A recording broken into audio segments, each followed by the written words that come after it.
श्री शिवरक्षा स्तोत्रम्।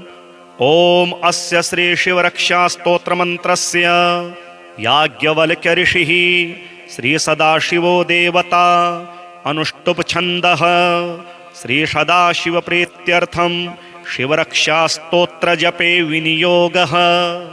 चरितं देवदेवस्य महादेवस्य पावनम् अपारं परमोदारं चतुरवर्गस्य साधनं गौरी विनायकोपेतं पंचवक्त्रं त्रिनेत्रकं शिवं ध्यात्वा दशभुजं शिवरक्षां पठेन्नरः। गंगाधरः शिरः पातु भालम् अर्धेन्दुशेखरः नयने मदनध्वंसी कर्णो सर्पविभूषण घ्राणं पातु पुरारातिः मुखं पातु जगत्पतिः जिह्वां वागीश्वरः पातु कंधरां श्रुतिकंधरः।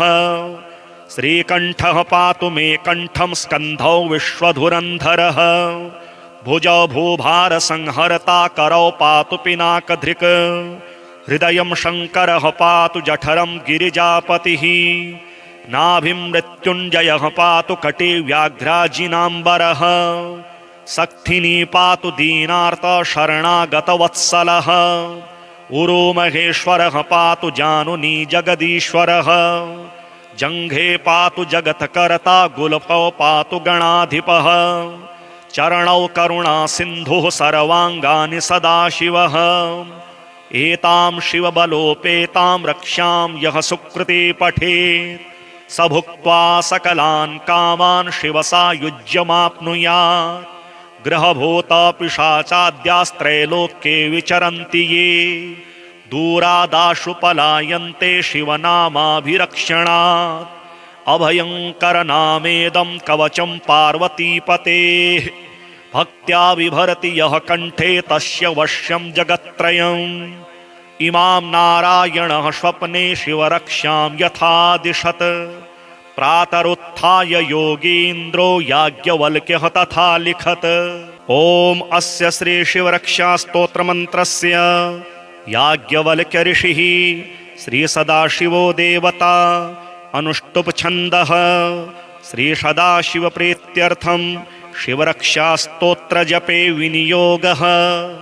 चरितं देवदेवस्य महादेवस्य पावनम् अपारं परमोदारं चतुरवर्गस्य साधनं गौरी विनायकोपेतं पंचवक्त्रं त्रिनेत्रकं शिवं ध्यात्वा दशभुजं शिवरक्षां पठेन्नरः। गंगाधरः शिरः पातु भालम् अर्धेन्दुशेखरः नयने मदनध्वंसी कर्णो सर्पविभूषण घ्राणं पातु पुरारातिः मुखं पातु जगत्पतिः जिह्वां वागीश्वरः पातु कंधरां श्रुतिकंधरः। श्रीकंठः पातु मे कंठं स्कंधौ विश्वधुरंधरः भुजौ भूभार संहरता करौ पातु पिनाकधृक् हृदयं शंकरः पातु जठरं गिरिजापतिः नाभिं मृत्युंजयः पातु कटे व्याघ्राजिनाम्बरः सक्थिनी पातु दीनार्त शरणागतवत्सलः उरो महेश्वरः पातु जानुनी जगदीश्वरः जंघे पातु जगत्कर्ता गुल्फौ पातु गणाधिपः चरणौ करुणा सिन्धुः सर्वांगानि सदाशिवः। एतां शिवबलोपेतां रक्षां यः सुकृते पठेत् स भुक्त्वा सकलान् कामान् शिवसायुज्यमाप्नुयात्। ग्रहभूता पिशाचाद्यास्त्रैलोक्ये विचरन्ति ये दूरादाशु पलायन्ते शिवनामाभिरक्षणात्। अभयङ्करनामेदं कवचं पार्वतीपतेः भक्त्या बिभर्ति यः कण्ठे तस्य वश्यं जगत्त्रयम्। इमां नारायणः स्वप्ने शिवरक्षां यथा दिशत् प्रातरुत्थाय योगीन्द्रो याज्ञवल्क्यः तथा लिखत्। ओम अस्य श्री शिवरक्षा स्तोत्र मंत्रस्य याज्ञवल्क्य ऋषिः श्री सदाशिवो देवता अनुष्टुप छन्दः श्री सदाशिव प्रीत्यर्थं शिवरक्षा स्तोत्र जपे विनियोगः। चरितं देवदेवस्य महादेवस्य पावनम् अपारं परमोदारं चतुरवर्गस्य साधनं गौरीविनायकोपेतं पञ्चवक्त्रं त्रिनेत्रकं शिवं ध्यात्वा दशभुजं शिवरक्षां पठेन्नरः गंगाधरः शिरः पातु भालम् अर्धेन्दुशेखरः नयने मदनध्वंसी कर्णो सर्पविभूषण घ्राणं पातु पुरारातिः मुखं पातु जगत्पतिः जिह्वां वागीश्वरः पातु कन्धरां श्रुतिकन्धरः श्रीकण्ठः पातु मे कण्ठं स्कन्धौ विश्वधुरन्धरः भुजौ भूभारसंहर्ता करौ पातु पिनाकधृक् हृदयं शङ्करः पातु जठरं गिरिजापतिः नाभिं मृत्युञ्जयः पातु कटी व्याघ्राजिनाम्बरः सक्थिनी पातु दीनार्त शरणागतवत्सलः उरो महेश्वरः पातु जानुनी जगदीश्वरः जङ्घे पातु जगत्कर्ता गुल्फौ पातु गणाधिपः चरणौ करुणा सिन्धुः सर्वाङ्गानि सदाशिवः एतां शिवबलोपेतां रक्षां यः सुकृते पठेत् स भुक्त्वा सकलान् कामान् शिवसायुज्यमाप्नुयात् ग्रहभूतपिशाचाद्यास्त्रैलोक्ये विचरन्ति ये दूरादाशु पलायन्ते शिवनामाभिरक्षणात् अभयङ्करनामेदं कवचं पार्वतीपतेः भक्त्या बिभरति यः कण्ठे तस्य वश्यं जगत्त्रयम् इमां नारायणः स्वप्ने शिवरक्षां यथा दिशत् प्रातरुत्थाय योगीन्द्रो याज्ञवल्क्यः तथा लिखत्।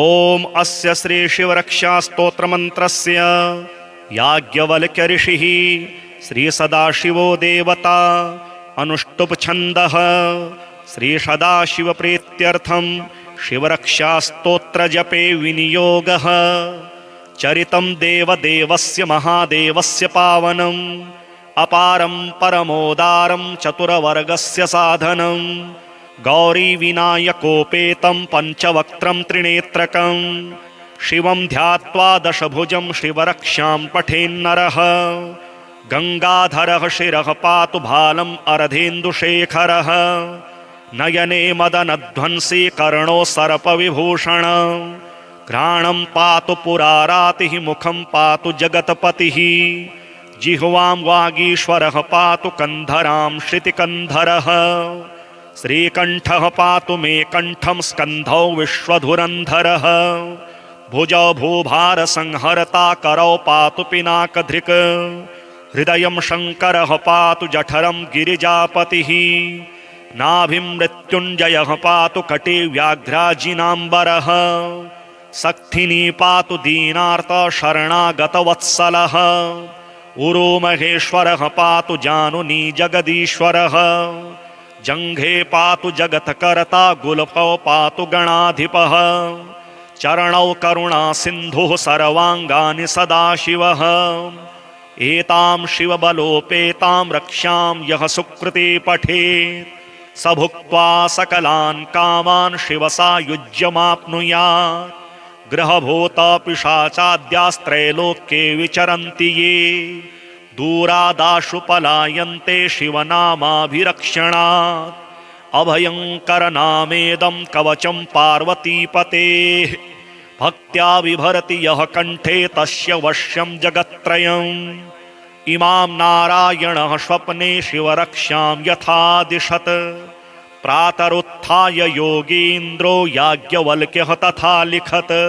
ॐ अस्य श्री शिवरक्षा स्तोत्रमन्त्रस्य याज्ञवल्क्य ऋषिः श्री सदाशिवो देवता अनुष्टुप् छन्दः श्री सदाशिव प्रीत्यर्थं शिवरक्षा स्तोत्र जपे विनियोगः चरितं देवदेवस्य महादेवस्य पावनम् अपारं परमोदारं चतुरवर्गस्य साधनं गौरीविनायकोपेतं पञ्चवक्त्रं त्रिनेत्रकं शिवं ध्यात्वा दशभुजं शिवरक्षां पठेन्नरः गंगाधरः शिरः पातु भालम् अर्धेन्दुशेखरः नयने मदनध्वंसी कर्णो सर्पविभूषण घ्राणं पातु पुरारातिः मुखं पातु जगत्पतिः जिह्वां वागीश्वरः पातु कन्धरां श्रुतिकन्धरः श्रीकण्ठः पातु मे कण्ठं स्कन्धौ विश्वधुरन्धरः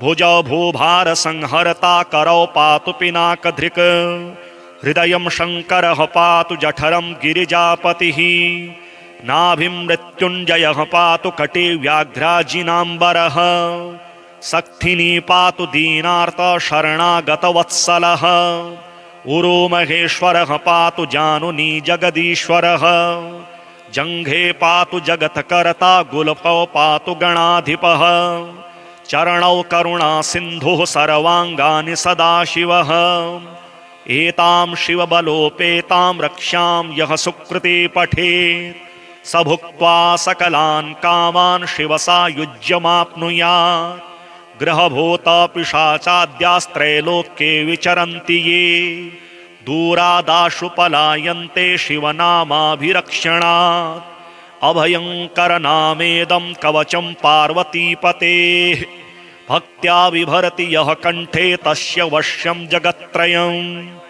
इमां नारायणः स्वप्ने शिवरक्षां यथा दिशत् प्रातरुत्थाय योगीन्द्रो याज्ञवल्क्यः तथा लिखत्।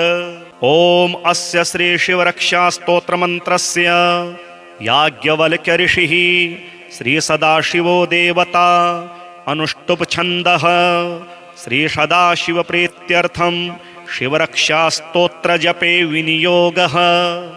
चरितं देवदेवस्य महादेवस्य पावनम् अपारं परमोदारं चतुरवर्गस्य साधनं गौरीविनायकोपेतं पञ्चवक्त्रं त्रिनेत्रकं शिवं ध्यात्वा दशभुजं शिवरक्षां पठेन्नरः। गङ्गाधरः शिरः पातु भालम् अर्धेन्दुशेखरः नयने मदनध्वंसी कर्णो सर्पविभूषण घ्राणं पातु पुरारातिः मुखं पातु जगत्पतिः जिह्वां वागीश्वरः पातु कन्धरां श्रुतिकन्धरः श्रीकण्ठः पातु मे कण्ठं स्कन्धौ विश्वधुरन्धरः भुजौ भूभारसंहर्ता करौ पातु पिनाकधृक् हृदयं शङ्करः पातु जठरं गिरिजापतिः नाभिं मृत्युञ्जयः पातु कटे व्याघ्राजिनाम्बरः सक्थिनी पातु दीनार्त शरणागतवत्सलः उरो महेश्वरः पातु जानुनी जगदीश्वरः जङ्घे पातु जगत्कर्ता गुल्फौ पातु गणाधिपः चरणौ करुणा सिन्धुः सर्वाङ्गानि सदाशिवः एतां शिवबलोपेतां रक्षां यः सुकृते पठेत् स भुक्त्वा सकलान् कामान् शिवसायुज्यमाप्नुयात् ग्रहभूतपिशाचाद्यास्त्रैलोक्ये विचरन्ति ये दूरादाशु पलायन्ते शिवनामाभिरक्षणात् अभयङ्करनामेदं कवचं पार्वतीपतेः भक्त्या बिभर्ति यः कण्ठे तस्य वश्यं जगत्त्रयम् इमां नारायणः स्वप्ने शिवरक्षां यथा दिशत् प्रातरुत्थाय योगीन्द्रो याज्ञवल्क्यः तथा लिखत्। ॐ अस्य श्री शिवरक्षा स्तोत्रमन्त्रस्य याज्ञवल्क्य ऋषिः श्री सदाशिवो देवता अनुष्टुप छन्दः श्री सदाशिव प्रीत्यर्थं शिवरक्षा स्तोत्र जपे विनियोगः। चरितं देवदेवस्य महादेवस्य पावनम् अपारं परमोदारं चतुरवर्गस्य साधनं गौरीविनायकोपेतं पञ्चवक्त्रं त्रिनेत्रकं शिवं ध्यात्वा दशभुजं शिवरक्षां पठेन्नरः। गङ्गाधरः शिरः पातु भालम् अर्धेन्दुशेखरः नयने मदनध्वंसी कर्णो सर्पविभूषण घ्राणं पातु पुरारातिः मुखं पातु जगत्पतिः जिह्वां वागीश्वरः पातु कन्धरां श्रुतिकन्धरः श्रीकण्ठः पातु मे कण्ठं स्कन्धौ विश्वधुरन्धरः भुजौ भूभारसंहर्ता करौ पातु पिनाकधृक् हृदयं शङ्करः पातु जठरं गिरिजापतिः नाभिं मृत्युञ्जयः पातु कटे व्याघ्राजिनाम्बरः सक्थिनी पातु दीनार्त शरणागतवत्सलः उरो महेश्वरः पातु जानुनी जगदीश्वरः जङ्घे पातु जगत्कर्ता गुल्फौ पातु गणाधिपः चरणौ करुणा सिन्धुः सर्वाङ्गानि सदाशिवः एतां शिवबलोपेतां रक्ष्यां यः सुकृते पठेत् स भुक्त्वा सकलान् कामान् शिवसायुज्यमाप्नुयात् ग्रहभूतपिशाचाद्यास्त्रैलोक्ये विचरन्ति ये दूरादाशु पलायन्ते शिवनामाभिरक्षणात् अभयङ्करनामेदं कवचं पार्वतीपतेः भक्त्या बिभर्ति यः कण्ठे तस्य वश्यं जगत्त्रयम् इमां नारायणः स्वप्ने शिवरक्ष्यां यथा दिशत् प्रातरुत्थाय योगीन्द्रो याज्ञवल्क्यः तथा लिखत्। ॐ अस्य श्री शिवरक्षा स्तोत्रमन्त्रस्य याज्ञवल्क्य ऋषिः श्री सदाशिवो देवता अनुष्टुप् छन्दः श्री सदाशिव प्रीत्यर्थं शिवरक्षा स्तोत्र जपे विनियोगः। चरितं देवदेवस्य महादेवस्य पावनम् अपारं परमोदारं चतुरवर्गस्य साधनं गौरी विनायकोपेतं पञ्चवक्त्रं त्रिनेत्रकं शिवं ध्यात्वा दशभुजं शिवरक्षां पठेन्नरः गंगाधरः शिरः पातु भालम् अर्धेन्दुशेखरः नयने मदनध्वंसी कर्णो सर्पविभूषण घ्राणं पातु पुरारातिः मुखं पातु जगत्पतिः जिह्वां वागीश्वरः पातु कन्धरां श्रुतिकन्धरः श्रीकण्ठः पातु मे कण्ठं स्कन्धौ विश्वधुरन्धरः भुजौ भूभारसंहर्ता करौ पातु पिनाकधृक् हृदयं शङ्करः पातु जठरं गिरिजापतिः नाभिं मृत्युञ्जयः पातु कटे व्याघ्राजिनाम्बरः सक्थिनी पातु दीनार्त शरणागतवत्सलः उरो महेश्वरः पातु जानुनी जगदीश्वरः जङ्घे पातु जगत्कर्ता गुल्फौ पातु गणाधिपः चरणौ करुणा सिन्धुः सर्वाङ्गानि सदाशिवः एतां शिवबलोपेतां रक्ष्यां यः सुकृते पठेत् स भुक्त्वा सकलान् कामान् शिवसायुज्यमाप्नुयात् ग्रहभूतपिशाचाद्यास्त्रैलोक्ये विचरन्ति ये दूरादाशु पलायन्ते शिवनामाभिरक्षणात् अभयङ्करनामेदं कवचं पार्वतीपतेः भक्त्या बिभर्ति यः कण्ठे तस्य वश्यं जगत्त्रयम् इमां नारायणः स्वप्ने शिवरक्षां यथा दिशत् प्रातरुत्थाय योगीन्द्रो याज्ञवल्क्यः तथा लिखत्। ॐ अस्य श्री शिवरक्षा स्तोत्रमन्त्रस्य याज्ञवल्क्य ऋषिः श्री सदाशिवो देवता अनुष्टुप् छन्दः श्री सदाशिव प्रीत्यर्थं शिवरक्षा स्तोत्र जपे विनियोगः। चरितं देवदेवस्य महादेवस्य पावनम् अपारं परमोदारं चतुरवर्गस्य साधनं गौरी विनायकोपेतं पञ्चवक्त्रं त्रिनेत्रकं शिवं ध्यात्वा दशभुजं शिवरक्षां पठेन्नरः गंगाधरः शिरः पातु भालम् अर्धेन्दुशेखरः नयने मदनध्वंसी कर्णो सर्पविभूषण घ्राणं पातु पुरारातिः मुखं पातु जगत्पतिः जिह्वां वागीश्वरः पातु कन्धरां श्रुतिकन्धरः श्रीकण्ठः पातु मे कण्ठं स्कन्धौ विश्वधुरन्धरः भुजौ भूभारसंहर्ता करौ पातु पिनाकधृक् हृदयं शङ्करः पातु जठरं गिरिजापतिः नाभिं मृत्युञ्जयः पातु कटे व्याघ्राजिनाम्बरः सक्थिनी पातु दीनार्त शरणागतवत्सलः उरो महेश्वरः पातु जानुनी जगदीश्वरः जङ्घे पातु जगत्कर्ता गुल्फौ पातु गणाधिपः चरणौ करुणा सिन्धुः सर्वाङ्गानि सदाशिवः एतां शिवबलोपेतां रक्षां यः सुकृते पठेत् स भुक्त्वा सकलान् कामान् शिवसायुज्यमाप्नुयात्। ग्रहभूतपिशाचाद्यास्त्रैलोक्ये विचरन्ति ये दूरादाशु पलायन्ते शिवनामाभिरक्षणात्।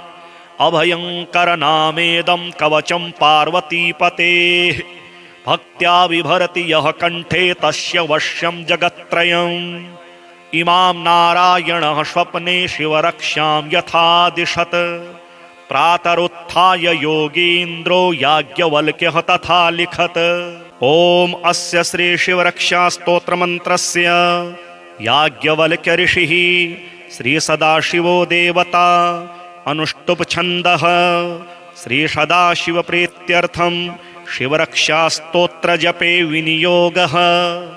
चरितं देवदेवस्य महादेवस्य पावनम् अपारं परमोदारं चतुरवर्गस्य साधनं। गौरीविनायकोपेतं पञ्चवक्त्रं त्रिनेत्रकं शिवं ध्यात्वा दशभुजं शिवरक्षां पठेन्नरः। गङ्गाधरः शिरः पातु भालम् अरधेन्दुशेखरः। नयने मदनध्वंसी कर्णो सर्पविभूषण। घ्राणं पातु पुरारातिः मुखं पातु जगत्पतिः। जिह्वां वागीश्वरः पातु कन्धरां श्रुतिकन्धरः। श्रीकण्ठः पातु मे कण्ठं स्कन्धौ विश्वधुरन्धरः। भुजौ भूभारसंहर्ता करौ पातु पिनाकधृक्। हृदयं शङ्करः पातु जठरं गिरिजापतिः। नाभिं मृत्युञ्जयः पातु कटी व्याघ्राजिनाम्बरः। सक्थिनी पातु दीनार्त शरणागतवत्सलः। उरो महेश्वरः पातु जानुनी जगदीश्वरः। जङ्घे पातु जगत्कर्ता गुल्फौ पातु गणाधिपः। चरणौ करुणा सिन्धुः सर्वाङ्गानि सदाशिवः। एतां शिवबलोपेतां रक्षां यः सुकृते पठेत् स भुक्त्वा सकलान् कामान् शिवसायुज्यमाप्नुयात्। ग्रहभूतपिशाचाद्यास्त्रैलोक्ये विचरन्ति ये दूरादाशु पलायन्ते शिवनामाभिरक्षणात्। अभयङ्करनामेदं कवचं पार्वतीपतेः भक्त्या बिभर्ति यः कण्ठे तस्य वश्यं जगत्त्रयम्। इमां नारायणः स्वप्ने शिवरक्षां यथा दिशत् प्रातरुत्थाय योगीन्द्रो याज्ञवल्क्यः तथा लिखत्। ॐ अस्य श्री शिवरक्षा स्तोत्रमन्त्रस्य याज्ञवल्क्य ऋषिः श्री सदाशिवो देवता अनुष्टुप् छन्दः श्री सदाशिव प्रीत्यर्थं शिवरक्षा स्तोत्र जपे विनियोगः। चरितं देवदेवस्य महादेवस्य पावनम् अपारं परमोदारं चतुरवर्गस्य साधनं। गौरीविनायकोपेतं पञ्चवक्त्रं त्रिनेत्रकं शिवं ध्यात्वा दशभुजं शिवरक्षां पठेन्नरः। गङ्गाधरः शिरः पातु भालम् अरधेन्दुशेखरः। नयने मदनध्वंसी कर्णो सर्पविभूषण। घ्राणं पातु पुरारातिः मुखं पातु जगत्पतिः। जिह्वां वागीश्वरः पातु कन्धरां श्रुतिकन्धरः। श्रीकण्ठः पातु मे कण्ठं स्कन्धौ विश्वधुरन्धरः। भुजौ भूभारसंहर्ता करौ पातु पिनाकधृक्। हृदयं शङ्करः पातु जठरं गिरिजापतिः। नाभिं मृत्युञ्जयः पातु कटी व्याघ्राजिनाम्बरः। सक्थिनी पातु दीनार्त शरणागतवत्सलः। उरो महेश्वरः पातु जानुनी जगदीश्वरः। जङ्घे पातु जगत्कर्ता गुल्फौ पातु गणाधिपः। चरणौ करुणा सिन्धुः सर्वाङ्गानि सदाशिवः। एतां शिवबलोपेतां रक्षां यः सुकृते पठेत् स भुक्त्वा सकलान् कामान् शिवसायुज्यमाप्नुयात्। ग्रहभूतपिशाचाद्यास्त्रैलोक्ये विचरन्ति ये दूरादाशु पलायन्ते शिवनामाभिरक्षणात्। अभयङ्करनामेदं कवचं पार्वतीपतेः भक्त्या बिभरति यः कण्ठे तस्य वश्यं जगत्त्रयम् इमां नारायणः स्वप्ने शिवरक्षां यथा दिशत् प्रातरुत्थाय योगीन्द्रो याज्ञवल्क्यः तथा लिखत्। ॐ अस्य श्री शिवरक्षा स्तोत्रमन्त्रस्य याज्ञवल्क्य ऋषिः श्री सदाशिवो देवता अनुष्टुप् छन्दः श्री सदाशिव प्रीत्यर्थं शिवरक्षा स्तोत्र जपे विनियोगः। चरितं देवदेवस्य महादेवस्य पावनम् अपारं परमोदारं चतुरवर्गस्य साधनं गौरी विनायकोपेतं पञ्चवक्त्रं त्रिनेत्रकं शिवं ध्यात्वा दशभुजं शिवरक्षां पठेन्नरः।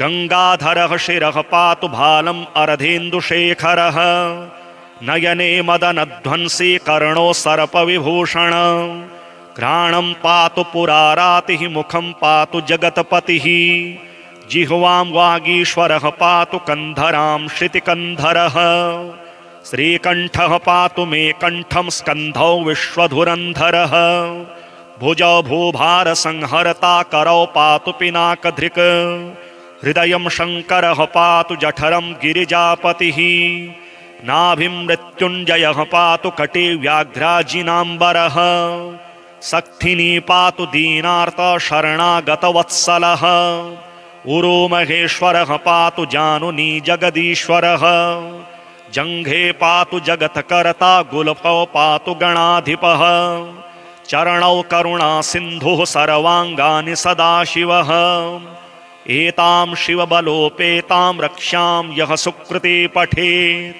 स भुक्त्वा सकलान् कामान् शिवसायुज्यमाप्नुयात्। ग्रहभूतपिशाचाद्यास्त्रैलोक्ये विचरन्ति ये दूरादाशु पलायन्ते शिवनामाभिरक्षणात्। अभयङ्करनामेदं कवचं पार्वतीपतेः भक्त्या बिभरति यः कण्ठे तस्य वश्यं जगत्त्रयम् इमां नारायणः स्वप्ने शिवरक्षां यथा दिशत् प्रातरुत्थाय योगीन्द्रो याज्ञवल्क्यः तथा लिखत्। ॐ अस्य श्री शिवरक्षा स्तोत्रमन्त्रस्य याज्ञवल्क्य ऋषिः श्री सदाशिवो देवता अनुष्टुप् छन्दः श्री सदाशिव प्रीत्यर्थं शिवरक्षा स्तोत्र जपे विनियोगः। चरितं देवदेवस्य महादेवस्य पावनम् अपारं परमोदारं चतुरवर्गस्य साधनं गौरी विनायकोपेतं पञ्चवक्त्रं त्रिनेत्रकं शिवं ध्यात्वा दशभुजं शिवरक्षां पठेन्नरः।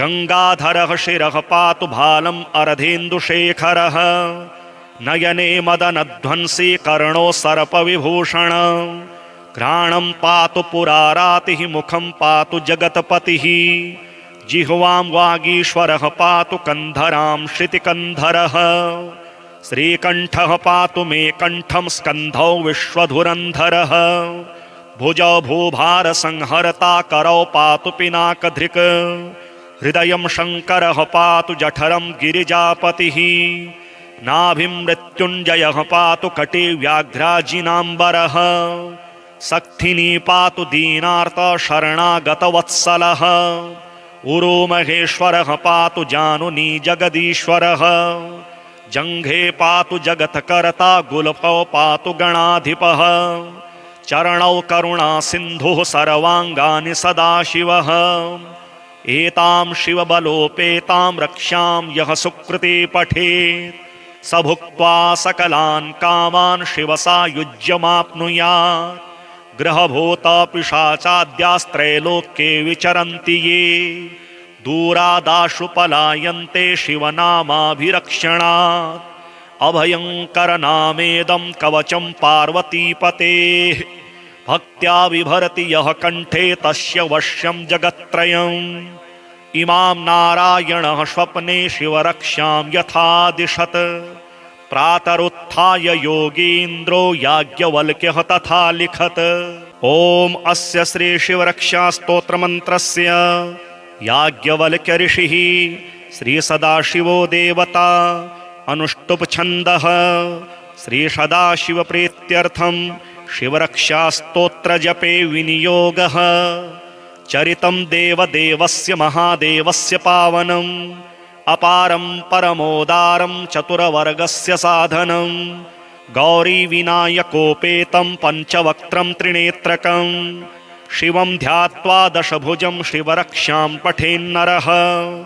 गंगाधरः शिरः पातु भालम् अर्धेन्दुशेखरः नयने मदनध्वंसी कर्णो सर्पविभूषण घ्राणं पातु पुरारातिः मुखं पातु जगत्पतिः जिह्वां वागीश्वरः पातु कन्धरां श्रुतिकन्धरः श्रीकण्ठः पातु मे कण्ठं स्कन्धौ विश्वधुरन्धरः भुजौ भूभारसंहर्ता करौ पातु पिनाकधृक् हृदयं शङ्करः पातु जठरं गिरिजापतिः नाभिं मृत्युञ्जयः पातु कटी व्याघ्राजिनाम्बरः सक्थिनी पातु दीनार्त शरणागतवत्सलः उरो महेश्वरः पातु जानुनी जगदीश्वरः जङ्घे पातु जगत्कर्ता गुल्फौ पातु गणाधिपः चरणौ करुणा सिन्धुः सर्वाङ्गानि सदाशिवः एतां शिवबलोपेतां रक्षां यः सुकृते पठेत्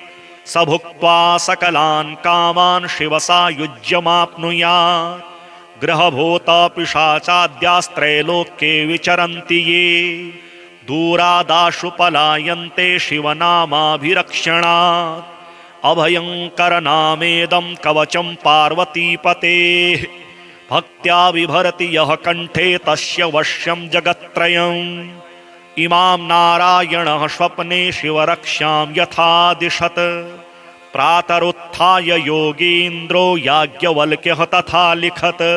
ॐ अस्य श्री शिवरक्षास्तोत्रमन्त्रस्य याज्ञवल्क्य ऋषिः श्री सदाशिवो देवता अनुष्टुप् छन्दः श्री सदाशिवप्रीत्यर्थं शिवरक्षास्तोत्रजपे विनियोगः।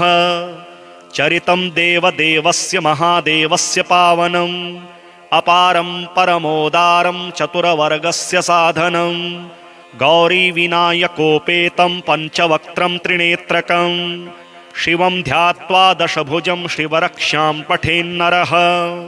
गंगाधरः शिरः पातु भालम् अर्धेन्दुशेखरः नयने मदनध्वंसी कर्णो सर्पविभूषण घ्राणं पातु पुरारातिः मुखं पातु जगत्पतिः जिह्वां वागीश्वरः पातु कन्धरां श्रुतिकन्धरः श्रीकण्ठः पातु मे कण्ठं स्कन्धौ विश्वधुरन्धरः भुजौ भूभारसंहर्ता करौ पातु पिनाकधृक् हृदयं शङ्करः पातु जठरं गिरिजापतिः नाभिं मृत्युञ्जयः पातु कटी व्याघ्राजिनाम्बरः सक्थिनी पातु दीनार्त शरणागतवत्सलः उरो महेश्वरः पातु जानुनी जगदीश्वरः जङ्घे पातु जगत्कर्ता गुल्फौ पातु गणाधिपः चरणौ करुणा सिन्धुः सर्वाङ्गानि सदाशिवः एतां शिवबलोपेतां रक्षां यः सुकृते